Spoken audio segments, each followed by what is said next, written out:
Hey everybody, how's it going today? It's kind of cold here in Portland lately.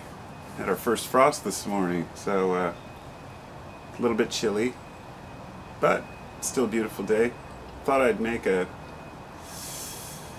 video to talk a little bit about my love for vintage things, but so this is more or less just kind of a ramble by me, but to talk about tapes and records. I grew up in the 80s during, the cassette tape era, and I still have a few hundred cassette tapes from various bands and recordings from my friends and I in the late 80s and early 90s, and that kind of stuff is... I was always the guy who loved to document and record things and keep them, and everybody would always they'd be like, oh, Josh, he always has to record everything, he's always got everything going. So this isn't new to me, I guess, the video thing. Back then it was just audio because I couldn't afford a video camera unless you could have a VHS, like a big one. But yesterday I decided to go through some of my old, I was cleaning up out in the garage and of course got distracted when I found my reel-to-reel tape player. It's an old Akai 60s reel-to-reel player, and then I found my stack, of course, of reel-to-reel tapes. And so as I was going through them, and some of you probably saw me post this last night, I found one. It's actually right here. I love it. It's a 1200A acetate all-purpose tape, $3.50. So then, and on the side it says "The Death of Kennedy," and you open it up and it's just a reel that just says "Kennedy Death." And I found it in my in a pile of old records and junk that was my father-in-law's. We were over at my mother-in-law's house, and so it just kind of sat around until I pulled it out, and it was made 11/22/63. Of course, the night he died. But I listened to the whole thing last night. It's a couple hours long, and it has it's basically the radio broadcast from the beginning. CBS, they're like, unbelievable news, it appears President Kennedy has been shot, and it goes through the whole process of, them letting the public know how many bullets and all the details of it, and it's really fascinating, and I'm sure you can find this elsewhere. I'm not sure about this specific recording, but I'm sure plenty of people have probably uploaded it, and it's available. But for the novelty of finding it on tape, I decided to make a recording of it, and I recorded it onto like a high quality my little Tascam recorder. So I recorded both sides onto that, and then I had to put them into a video format, right, to make it uploadable to YouTube. And so it's been basically processing for like the last 6-7 hours just for this like little 2-hour audio recording. But once it's finished, I'll upload it. But going back through these tapes, I found a couple that I'd made back in like 2012, and then of my band, and because we were testing out the recorder when I first got it, and then the recording of our band ends, and Miles Davis, it cuts into Miles Davis, like a beautiful Miles Davis recording on tape. So anyway, I'm getting kind of off track. The point was I screwed it up. I was an idiot, and some of these old tapes are just the highest quality recordings you can get. And the funniest damn thing is reel-to-reel tapes are actually coming back. There's a company that makes them, new recordings on master tapes like that. And yes, they really do sound phenomenal. Even a tape that's 50 years old, when you put it in there, as long as it was kept, out of moisture and heat, they can get a little fragile on the ends, but generally they sound great. And yes, I really can tell the difference. It's crazy how crisp some of these sound, as well as vinyl, because I'm a big vinyl fanatic. I love vinyl. And of course, they did put out tapes of these for, reel-to-reel recorders back then. Like this one is Herb Alpert, the Tijuana Brass. And so they did make, albums that you could buy, but records were always, more popular. And so the reel-to-reel was kind of a specialty item. In fact, the one I want, the old Pioneer, it was like when it came out, it was like $1,790. And that's in the 70s money. I mean, it's just outrageous how much some of this stuff costs. And I won't go into the details of the stereo wars of the 80s, 70s, I should say. The mid to late 70s, there was a lot of competition for the market. So, manufacturers like Sansui and Pioneer, Yamaha, they were experimenting with they were putting the most effort into their components, their stereos, and I guess they were making minimal profit margin compared to like these days where you build, you know, a $20 piece of shit and sell it for $300-400. The thing is, today you can still get high-end audio equipment, but you pay high-end prices. Back then was no different. Some of these high-end receivers cost $1,000, but most of them, even the ones in the $500 range, may have cost them a majority of that to make. In other words, if you open them up and look, they're just built so beautifully and designed for competition to get into the market rather than a quick profit like most of the junk today. It's just turnover. And listening to MP3s is just, you know, it's just not the same to me. And I'm not one of those, I've gone through my audiophile stage. I'm not like one of those guys who shrugs off digital just because it's digital. Because I know that the source material is what's most important. So, you know, if you have this badass Macintosh setup, tube stereo with the very best speakers, and none of it matters if you're using a shitty cable hooked to your MP3 player.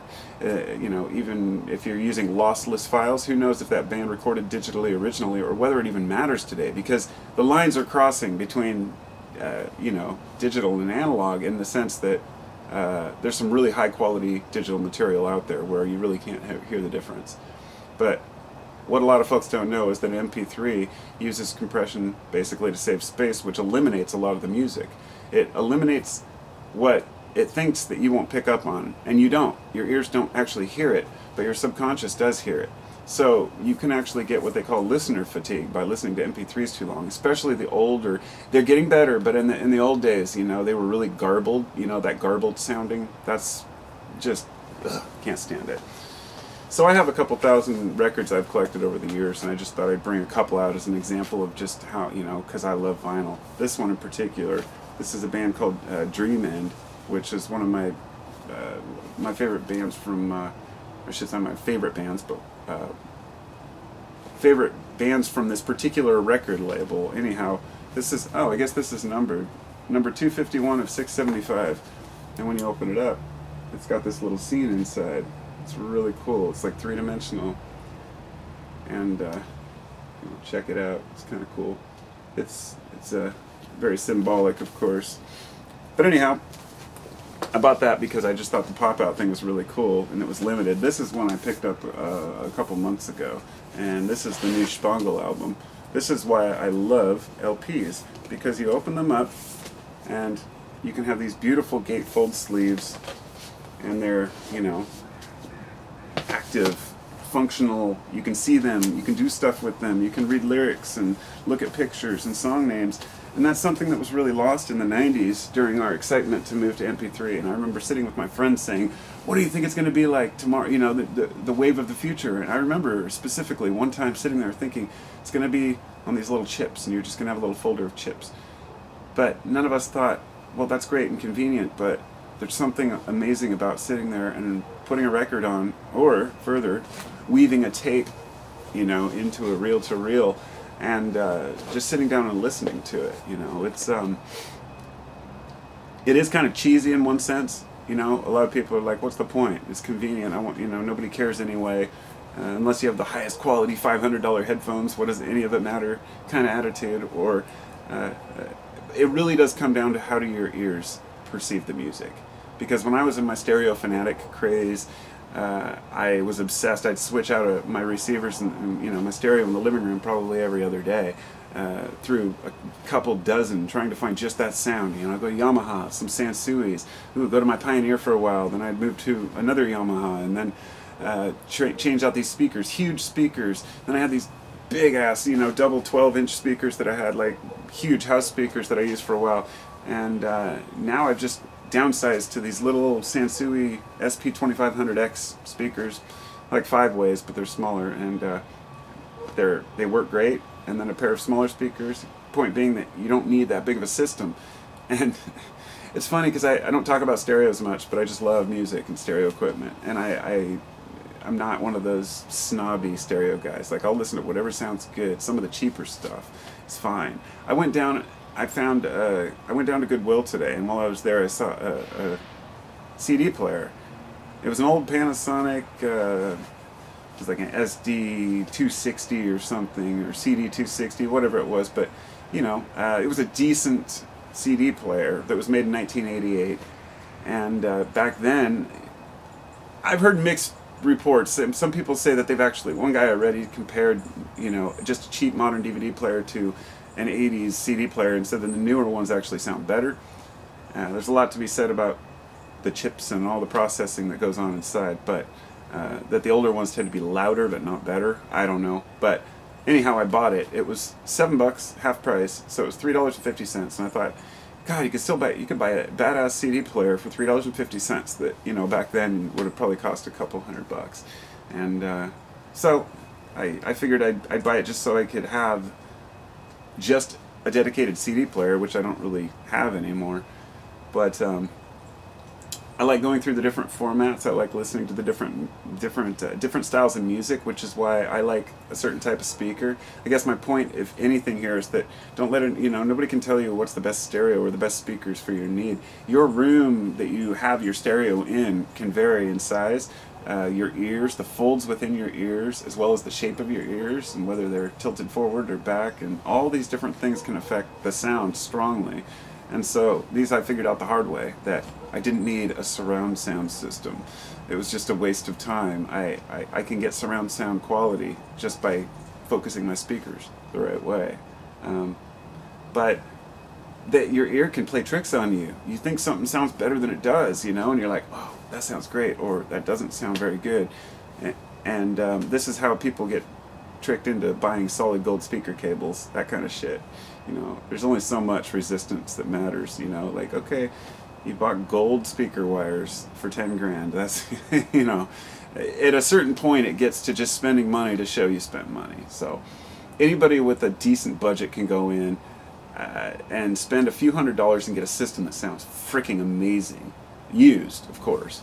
And that's even better because they're broken in, you know, you need to break your speakers in.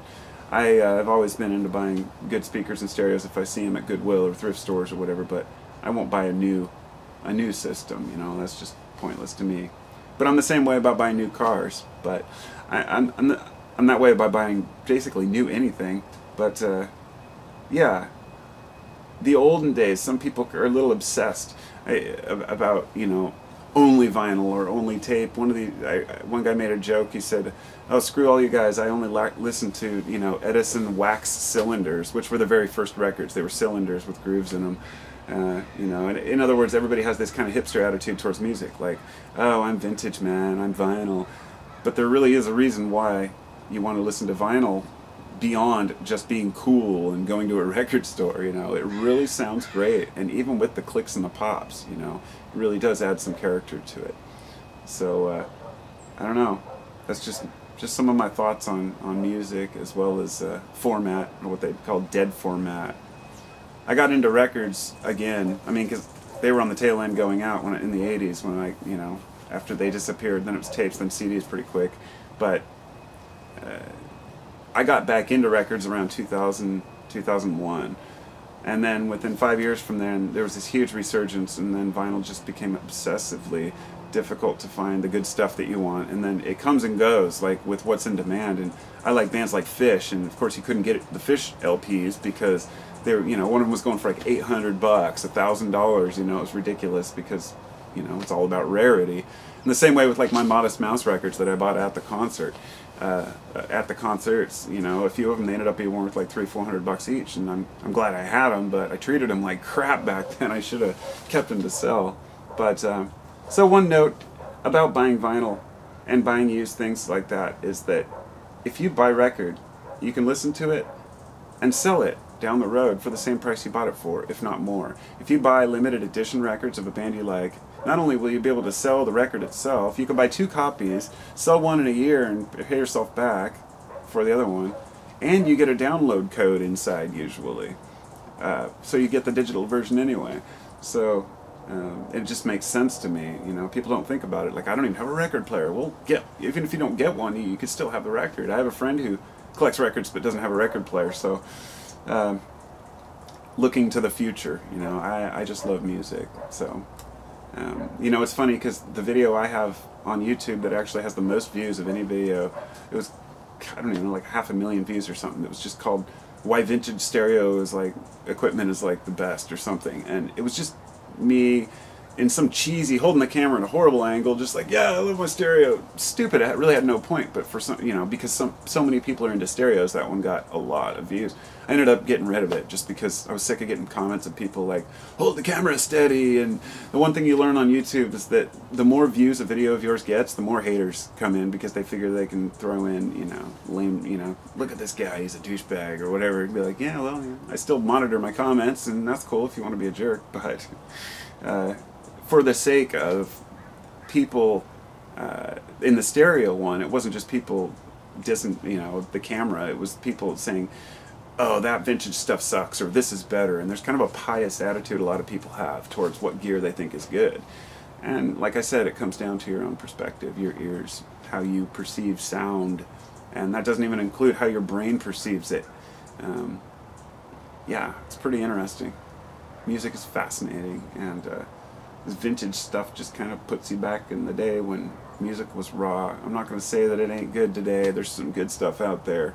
It's changed, but, you know, in the early days, it was the roots, you know. These people were like pioneers of music. So, even though the Beatles songs were all dead simple, they were pioneers, that kind of stuff. So, I guess I'll let it go at that. It's gotten long talk about LPs and stuff. I'm going to go see if my JFK recording is finished, and then I'll be uploading it. So, I will talk to all of you later. Peace.